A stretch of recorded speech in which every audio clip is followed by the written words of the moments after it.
আজকে আমরা একই বেঞ্চে কয়েকটি দরখাস্ত জমা দিই ডিরেকশনের জন্য। ভালো আছেন? আপনারা সবাই অবগত আছেন যে গত সপ্তাহে মহামান্য হাইকোর্ট মাগুরায় যে শিশু ধর্ষিত হয়েছিল সেই ঘটনায় একটি রুল এবং ডিরেকশন দিয়েছিলেন।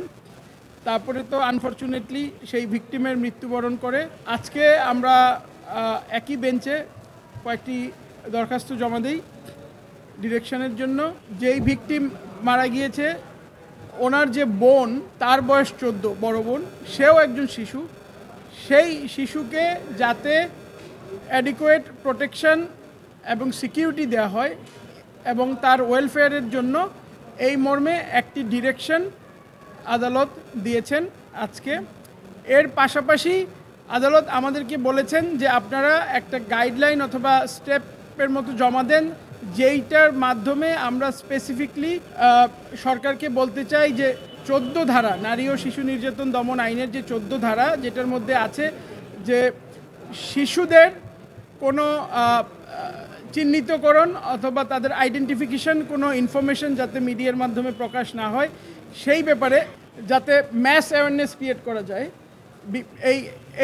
এই সেকশনটা নতুন এবং আমাদের দেশের অধিকাংশ মানুষেরই এই ব্যাপারে খুব একটা ধারণা নেই, অ্যাওয়ারনেস নেই। সো মাননীয় আদালত মনে করেছেন যে আমাদের সবার উচিত এবং রাষ্ট্রের উচিত যে এইটার ব্যাপারে একটা ম্যাস অ্যাওয়ারনেস ক্রিয়েট করা, এবং সেই মর্মে আদালত আমাদের কাছে চেয়েছেন যে কিভাবে এবং কাদেরকে দিয়ে এই ম্যাস অ্যাওয়ারনেসটা ক্রিয়েট করা যায়, কি কি স্টেপ নেওয়া যায়। সো আমরা সেরকম একটা গাইডলাইনের মতো কোর্টকে দিয়েছি এবং কোর্ট সেইটার বরাত ধরে একটি ডিরেকশন দিয়েছেন যাতে 14 ধারাটা যাতে লঙ্ঘন না হয়, যাতে কমপ্লাই হয় এবং ভালোভাবে যাতে এটা সবাই মেনটেন করে মেনে চলে, সেইভাবে একটা ম্যাস অ্যাওয়ারনেস ক্রিয়েট করার জন্য সবাইকে এটা ডিরেকশন দিয়েছে। এর পাশাপাশি উল্লেখযোগ্য বিষয় হচ্ছে, আপনারা জানেন গত 4 মার্চ বরগুনা জেলায় 14 বছরের আরেকটি নারী শিশু এই ধরনের সেক্সুয়াল অফেন্সের শিকার হয়েছে এবং পরের দিন তার বাবা একটা মামলা করেন। মামলা করার পরে সেই মামলার যারা আসামি, তারা তাকে মামলা তুলে নেওয়ার জন্য ধমক দেয়, ভয় দেখায়, ভীতি প্রদর্শন করে এবং উনি ওনাদের কথা না শোনার ফলশ্রুতিতে 11ই মার্চ তাকে খুন করা হয়।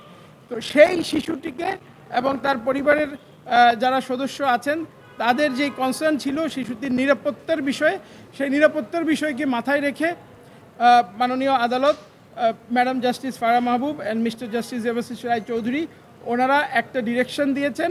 বরগুনার ডিসি এবং এসপিকে বলেছেন তার নিরাপত্তা নিশ্চিত করার জন্য এবং সামগ্রিকভাবে একজন সোশ্যাল ওয়েলফেয়ার অফিসার নিয়োগ দেওয়ার জন্য। এর পাশাপাশি এই মামলায় BTV, ministry of information, Bangladesh বেতার এবং মাগুরার ডিসি এবং এসপি মহোদয়কে অ্যাডেড পার্টি হিসেবে এখানে ইনক্লুড করা হয়েছে, যাতে করে মামলার যে রায়টা বাস্তবায়ন করার জন্য তারা কার্যকরী ভূমিকা পালন করতে পারেন। প্রথম দিন থেকেই এই মামলাটাতে একটা বিষয় যেটা কোর্টের নজরে ছিল, এটা একটা অ্যাংজাইটি ছিল যে বিষয়টা নিয়ে, সেটা হচ্ছে গিয়ে যে যদি কোনো ব্যক্তি কোনো রেপের ভিকটিম হন তাহলে তার নাম, তার ফটোগ্রাফস এগুলাকে আপনার পাবলিশ করা হয়।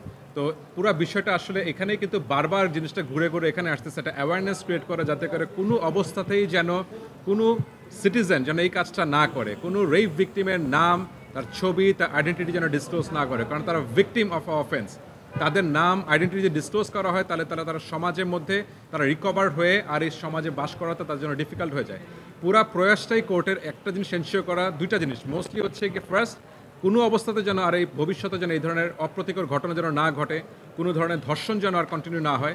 আর দ্বিতীয়ত যদি কোনো আনফর্চুনেটলি অ্যাক্সিডেন্টে যদি এটা হয়েও যায় তাহলে সেই পার্টিকুলার ভিকটিমের নাম, আইডেন্টিটি যেন ডিসক্লোজ না করা হয়। আর এটাকে এনশিওর করার জন্য আমরা সর্বোচ্চ আদালতের আইন কর্মকর্তারা আমরা কোর্টকে অ্যাসিস্ট করছি। আজকেও আমরা কিছু মানুষজনের নাম আমরা কোর্টের কাছে নজরে নিয়ে আসলাম, যে গভর্নমেন্ট এন্টিটি যাদেরকে মাধ্যমে এই পার্টিকুলার অর্ডারটাকে বাস্তবায়ন করা যেতে পারে। তার জন্য আমরা মিনিস্ট্রি অফ পোস্ট অ্যান্ড টেলিকমিউনিকেশনকে আমরা পার্টি করলাম, যেটা আগে ছিল না। বাংলাদেশ বিটিভি ডাইরেক্টর সাহেবকেও আমরা পার্টি করলাম, যাতে করে এটা যেন ওয়াইডলি অ্যাওয়ারনেসটা ক্রিয়েট করা হয়। আর এছাড়া কোর্ট সর্বোচ্চ প্রচেষ্টায় আছে যাতে করে যতভাবেই হোক, কারণ আমাদের যে রিট পিটিশনটা আমরা ফাইল করেছিলাম শুধুমাত্র এটা মাগুরার 8 বছরের বাচ্চাকে প্রোটেকশন এনশিওর করার জন্য না, প্রোটেকশনকে এটা ওভারঅল বাংলাদেশে যাতে অ্যাটলিস্ট এই একটা প্রসেসের মাধ্যমে যেন রেপটাকে যেন আমরা কন্ডেম করতে পারি, আর যেন এই ধরনের ধর্ষণ যেন আর না হয়, তার জন্য এইটার আন্ডারেই কিন্তু এখন আজকে আমরা বরগুনার যে বাচ্চাটা যে অপ্রীতিকর ঘটনাটা ঘটে গেল সেটা কিন্তু আমরা এই মামলার আলোকেই কিন্তু আমরা ইনকর্পোরেট করতে পেরেছি। এখানে একটা জিনিস একটু উল্লেখ করি, সেটা হচ্ছে আদালত খুব সুস্পষ্টভাবে বলেছেন যে আমরা জুডিশিয়ারির পক্ষে, বাংলাদেশ বিচার বিভাগ যারা নিপীড়িত হয়েছেন এই রিসেন্ট সময়ে, নিগৃহীত হয়েছেন এবং সেক্সুয়াল অফেন্স অ্যান্ড অ্যাবিউজের শিকার হয়েছেন, ওনারা বলেছেন কোর্ট খুব সুস্পষ্টভাবে যে আমরা জুডিশিয়ারি তাদের পাশে আছি।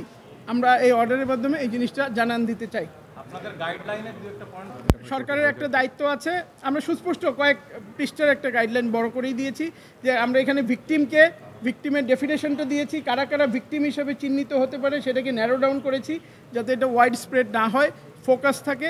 দুই হচ্ছে এখানে মিডিয়ার একটা বড় রোলের কথা আমরা বলেছি যে media actually can play a big role, positive role, যে এইগুলো বন্ধ হওয়ার ক্ষেত্রে। এখানে স্কুল, কলেজ এবং এডুকেশন ইনস্টিটিউশনগুলোর রোলটা বলেছি যাতে এদেরকে আমাদের যেই শিক্ষণীয় যে কারিকুলাম আছে এই জিনিসগুলো উল্লেখ করা হয় যে ভিকটিমকে কীভাবে সাপোর্ট দিতে হবে, ভিকটিমের প্রতি কীভাবে সহমর্মী হতে হবে, এই জিনিসগুলো। এর পাশাপাশি পুলিশ অথবা ল এনফোর্সমেন্ট এজেন্সি ওনারা যদি তাদের রোলটা পালন করতে পারে, একজন ভিকটিম আসলে অথবা ওনাদের কাছে যখন ইনফরমেশন আসে যে এরকম একটা অফেন্স হয়েছে, ওনারা যদি ঠিকমতো দায়িত্বটা পালন করতে পারে এবং যে সমস্ত পুলিশ দেখা যাবে ঠিকমতো দায়িত্ব পালন করেছে, পজিটিভ রোল প্লে করেছে, ওনাদেরকে যদি রিওয়ার্ড দেওয়া যায় সেই বিষয়টা। এর পাশাপাশি মিডিয়ার যারা এখানে পজিটিভ রোল প্লে করবে তাদেরকেও যাতে একটা এখানে রিওয়ার্ড করা যায়, এই জায়গাটাও আমরা আমাদের সুস্পষ্ট যেই গাইডলাইনটা আমরা দিয়েছি সেখানে আছে।